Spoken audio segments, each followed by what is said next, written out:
The crash site, the cold wind howled across the ice-covered moon. Logan Hart, a human engineer, walked slowly through the snow, his boots sinking deep with every step. The scanner on his wrist beeped again. Strange, he muttered. The signals. Close. Logan was alone on Outpost Theta 9, a small human mining base far from Earth. No one was supposed to be here. No ships were scheduled. No visitors. But last night, a distress signal had appeared, brief, broken, and coming from the mountains north of the base. Now, in the middle of a frozen storm, Logan followed that signal.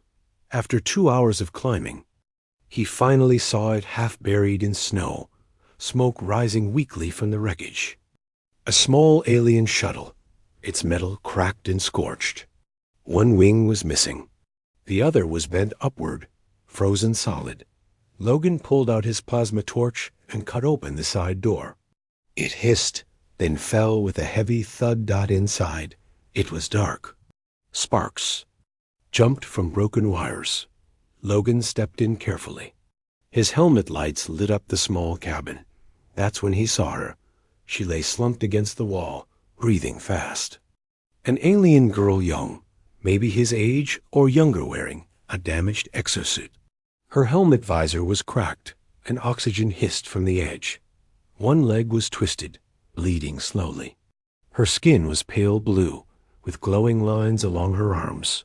Her large silver eyes stared up at him, wide with fear. She tried to speak, but her voice was weak and full of static. He couldn't understand. "It's okay," Logan said gently, kneeling beside her.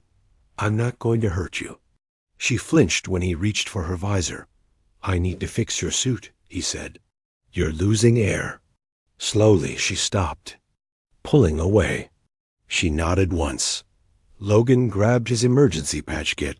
His hands worked fast, sealing the crack on her helmet, adjusting the oxygen tube. He placed a translator mic near her collar, but it was too broken to work. "Hang in there," he said. She kept staring at him, blinking slowly, as if trying to memorize his face. He lifted her carefully into his arms. She was light, too light. Her body shivered as the cold air hit her exposed leg.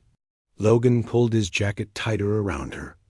He walked back through the storm, step by step, holding her close. Back at the outpost, he laid her gently on the med table. The room was warm, filled with soft white light and humming machines. Logan cut away the damaged parts of her suit, cleaned her wound, and used a healing spray to stop the bleeding. She didn't speak, but her eyes followed him the whole time. He placed a thermal blanket over her and gave her some warm liquid through a straw. When she drank, her hands trembled. "You'll be okay now," Logan said. She looked at him then, pressed a small button on her wrist. A weak hologram appeared, her name, written in her language. "Ali." "Ali," Logan repeated. "I'm Logan." She tilted her head, then slowly repeated, "Lo-gan."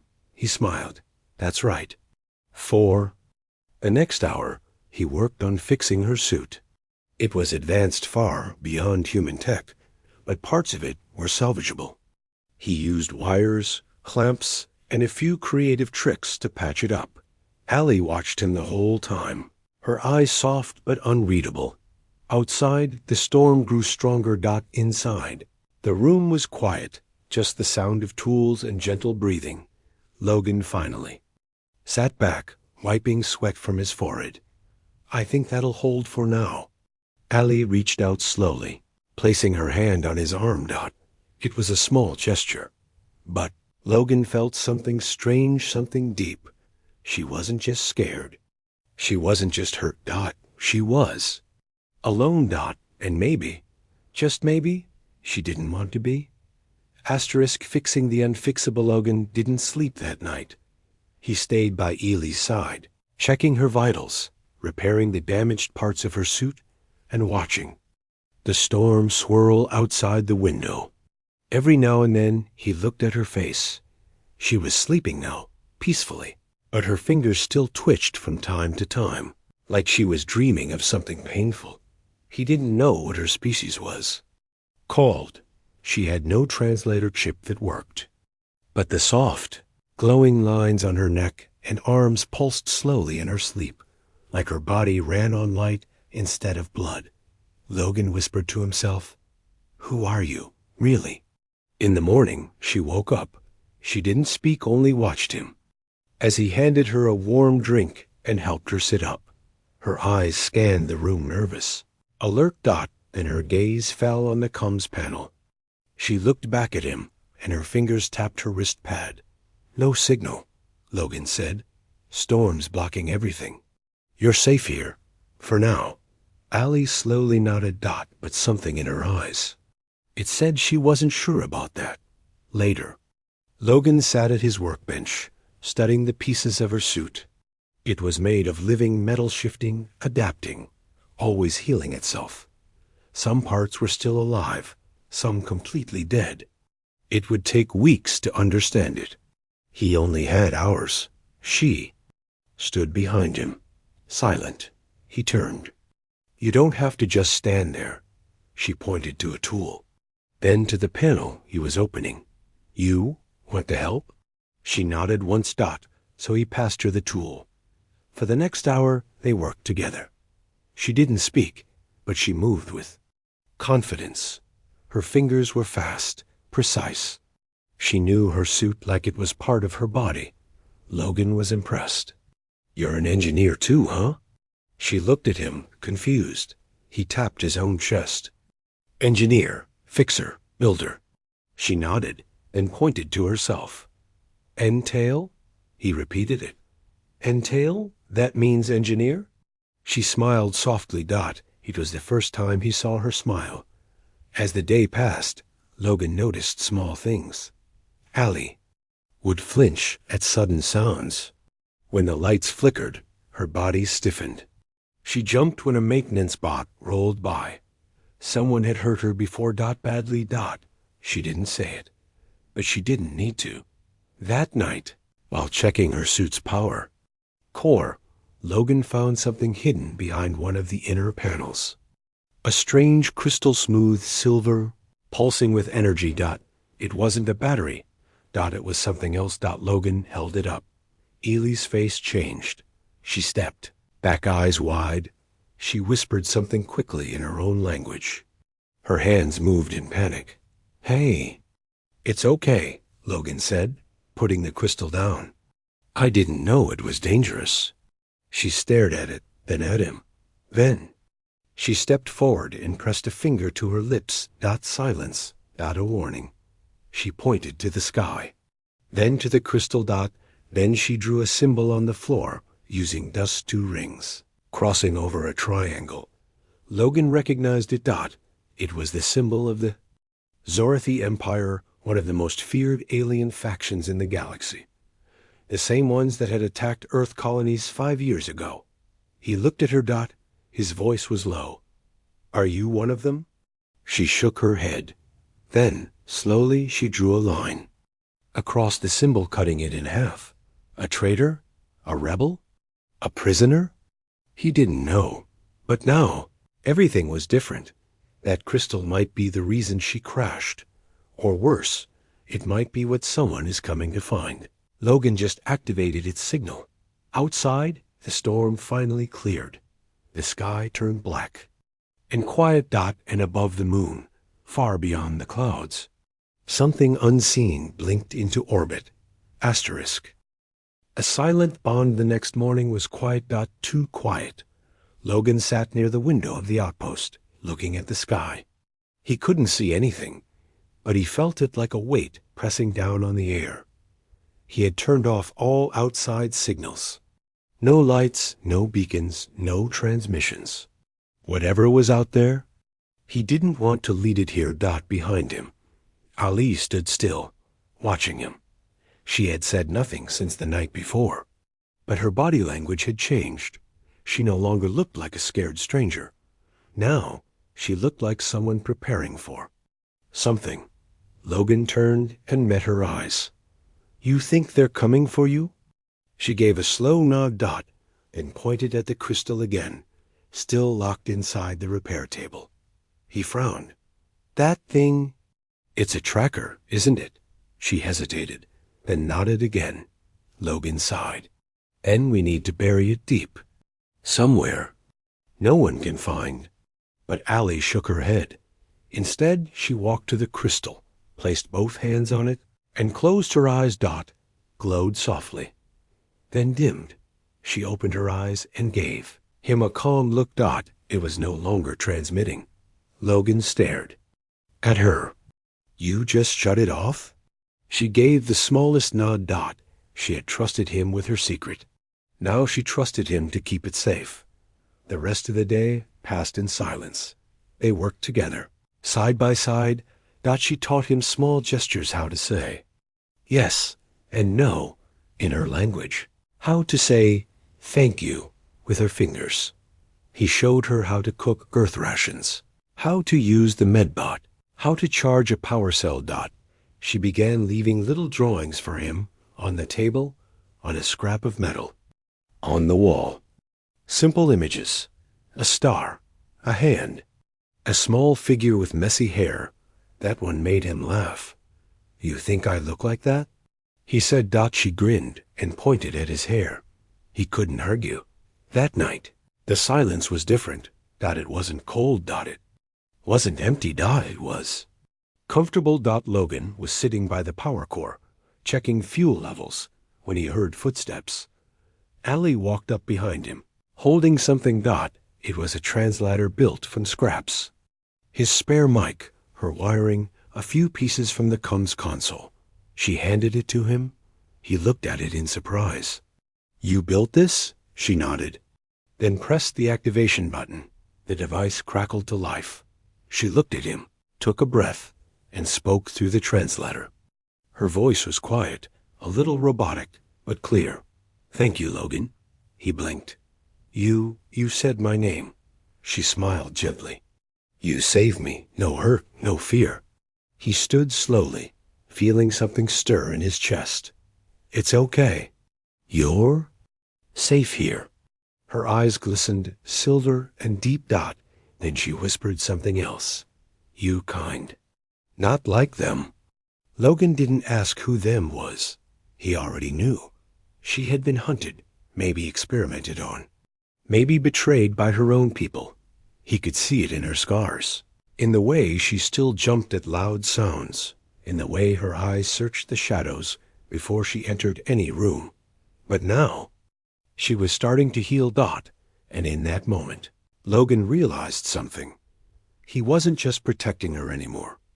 He cared, not because she was alien, not because she was strange, but because she was her, and he didn't want to lose her. Outside, high above the frozen moon, a dark ship floated silently. Dot, it had no lights. Dot, no name. Dot, no mercy.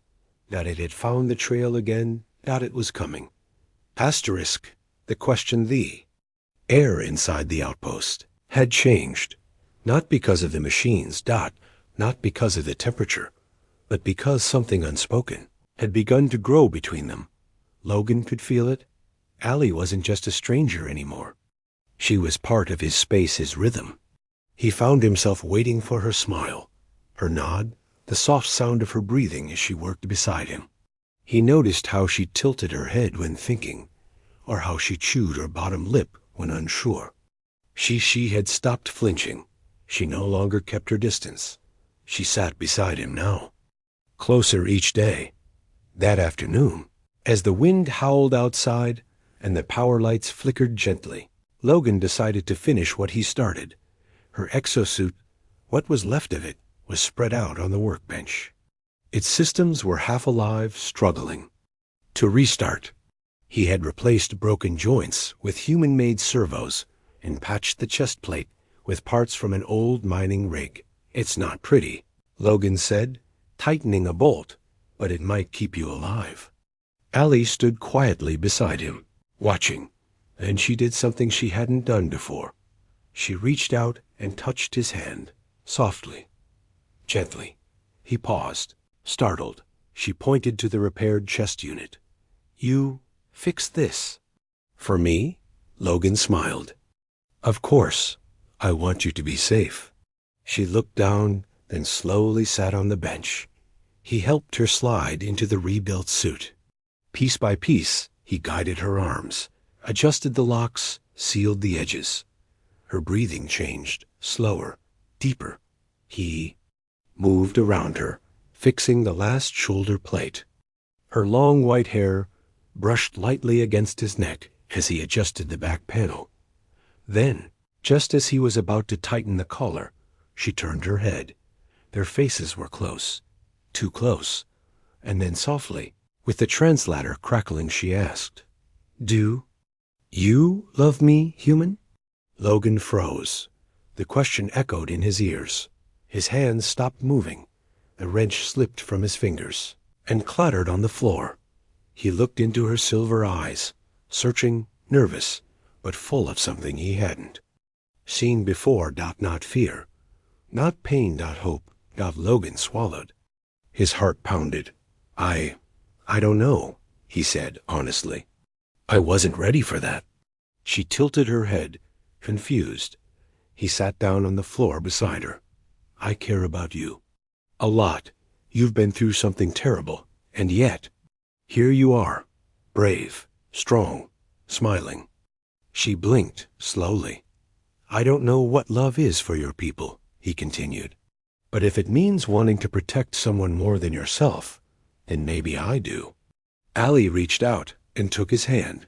Her fingers trembled, but her voice didn't.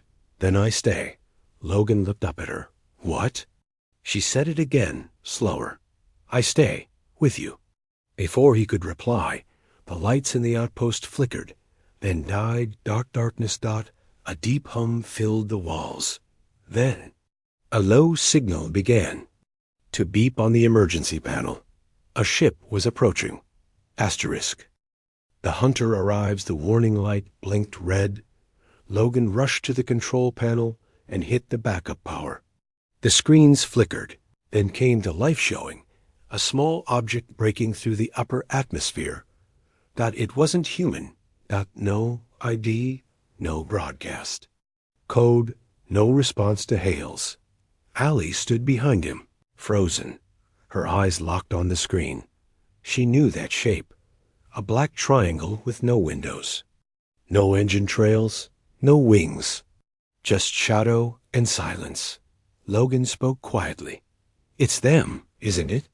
Allie said nothing, but she nodded once. The ship didn't land. It hovered. Then it dropped something. A small orb. Metallic. Round, like an egg. It hit the ground near the outpost and cracked open. A walking drone emerged. 6 legs, a single red eye. Spikes like knives along its spine. It moved too fast for anything that size. Logan grabbed Ely's arm. We need to hide. But Allie didn't move. Her hands were shaking. It knows me, she whispered. It came for me. The drone reached the outpost door. It didn't knock. It sliced through the steel like butter. Logan backed up, pulling Allie behind a blast shield. The door fell. Sparks rained down. The drone entered. Its eyes scanned the room. It spoke in a cold, alien voice through a hidden speaker. Return the traitor, or be eliminated. Logan stood up. His voice was firm. You're not taking her. The drone turned toward him. You are not authorized to speak. It raised a weapon. Allie stepped forward. Stop. The drone hesitated. Logan whispered, Get behind me. No, she said. It knows my voice. I was once a commander. Now they hunt me like prey. She reached into her patched suit and pulled out the silver crystal, the same one she had turned off earlier. Now it glowed again. She threw it onto the ground. It shattered and released a short-range EMP. The drone froze, twitching, sparking, then collapsed. Smoke filled the room. Silence returned. Logan stared in disbelief. You killed it. She shook her head. Not kill. Delay. More will come. He stepped forward. Then we run. Together. Allie looked torn. They will follow me. You will be hunted too. I already am, Logan said, grabbing her hand. You matter more. Her eyes softened, but she said one word he hadn't expected. Home. Logan frowned. You want to go back? No, she whispered. I want to find a new one. They ran to the old mining hangar behind the outpost.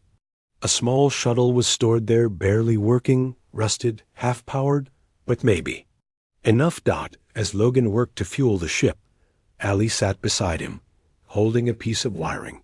I was supposed to be like them, she said softly. Obey, hunt, destroy. But you chose different. She looked at him. You helped me remember something. What? She smiled. Kindness. Above them, more ships entered orbit. Ali looked up. Logan fired the shuttle engines. Let's show them what kindness can do when it fights back. They lifted into the sky side by side. Asterisk the answer. The shuttle shook as it broke through the moon's upper sky. Alarm screamed. The controls sparked. Logan gritted his teeth, trying to keep it steady. Almost there. Beside him, Ali sat, silent eyes on the stars ahead. Behind them, the black ships of the Zorthi Empire closed in. 3 of them, no lights. Just cold silence and deadly speed. They were gaining fast. Logan flipped switches. Hyperdrives. Dead. We won't make it far. Ali looked at him. Calm. And we make our last stand free.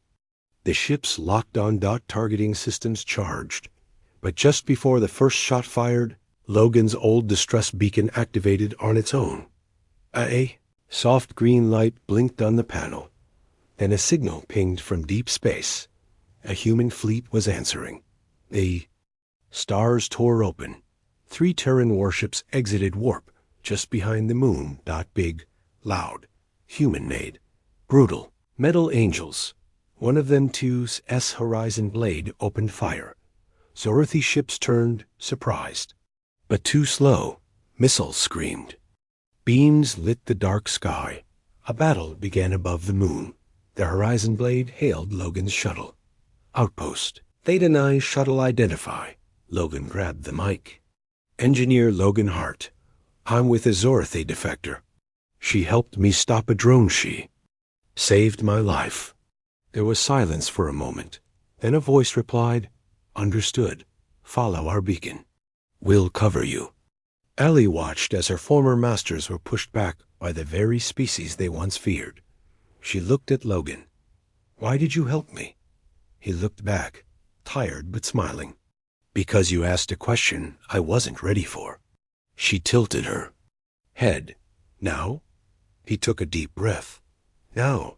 I know the answer. She blinked. Say it. He reached out and held her hand. Gently, steadily, double quotes. Yes. I love you. Her silver eyes glowed softly. Then she whispered in perfect Earth English. Then I'm home. 3 days later, the shuttle was docked safely in a human outpost near Saturn. Stood with Allie on a viewing deck. Stars stretched forever beyond the glass. Earth Command had cleared her for observation, not as a prisoner, but as a guest. Some didn't trust her, but she didn't care. She was no longer Zorthi. She was no longer hunted. She had a place, now, and a person who believed in her. Logan. She held his hand and smiled. Will we run again? Logan grinned. Only if you break. Something important, she smirked. Then I will run slow. They both laughed. And somewhere far away, the stars watched quietly as a human and an alien rewrote what it meant to trust. And love. Together. Asterisk.